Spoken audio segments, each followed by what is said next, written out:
जैसा कि आप वीडियो में देख रहे हैं, इसके अंदर स्टेम बोरर का अटैक हुआ था।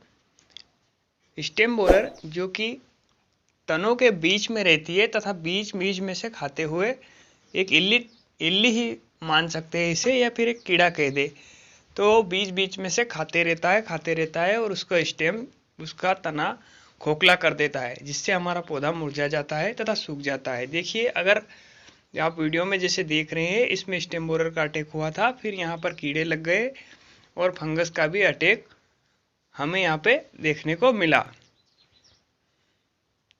यही है स्टेम बोरर। ये ककड़ी का पौधा है जिसमें हमने आपको ये बता रहे हैं। ये देखिए, स्टेम बोरर से काफ़ी फसल को नुकसान हो सकता है, चाहे तरबूज हुआ, खरबूज हुआ या ककड़ी हुई या बेल वर्गी फसल में स्टेम बोरर लगने से काफ़ी नुकसान होता है। हमें स्टेम बोरर ऐसे सामान्य आंखों से नहीं दिखेगा। अगर कोई पौधा मुरझा रहा है तो हमें उसके स्टेम को बीच में या तने को बीच में से कट करके देखना है, कहीं इसमें स्टेम बोरर का अटैक तो नहीं हुआ है। अब बात करें स्टेम बोरर को कंट्रोल करने की, तो हमें इसे कंट्रोल करने के लिए दवाइयों का स्प्रे से ये कंट्रोल नहीं होगा। हमें इसके लिए ड्रेंचिंग करनी होगी, चाहे ड्रिप से ड्रेंचिंग करें, चाहे हाथों से ड्रेंचिंग करें। इसके लिए हम दो विधियाँ बताएंगे। एक बताएंगे जो जैविक विधि से खेती करते हैं उनके लिए बताएंगे जैविक विधि, और एक बताएंगे रासायनिक विधि। जैविक विधि के अंदर आप नीम ऑयल को ड्रिप के माध्यम से ड्रेंचिंग कर सकते हैं।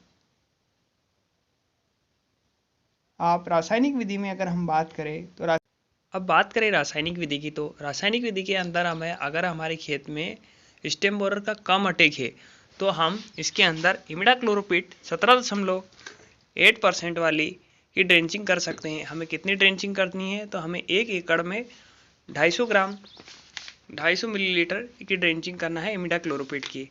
दूसरी नंबर पे आता है हमारा थाइमेथॉक्सम की ड्रेंचिंग कर सकते हैं हम।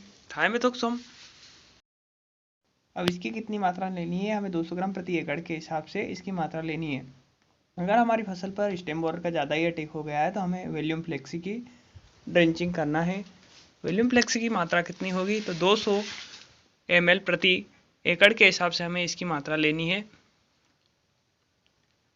ताकि यह जाइलम फ्लोएम विधि के द्वारा पौधे के अंदर तक जाके पौधे को सुरक्षा प्रदान करे तथा स्टेम बोरर से छुटकारा मिले।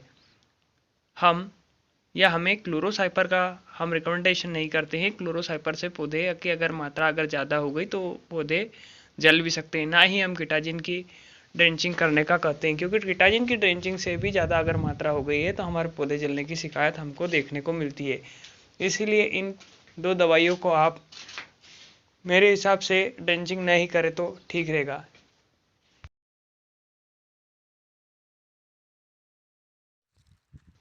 इन कीटनाशक दवाइयों को ज़मीन से देने या ड्रिप से देने से हमारे मित्र कीट केंचुए मरते हैं। इसलिए आप ध्यान रखें, अगर हमें शिकायत है तभी इन दवाइयों को उपयोग करें, अन्यथा नहीं करें। चलिए, धन्यवाद। मैं हूं आपका दोस्त राहुल। बने रहिए मेरे साथ।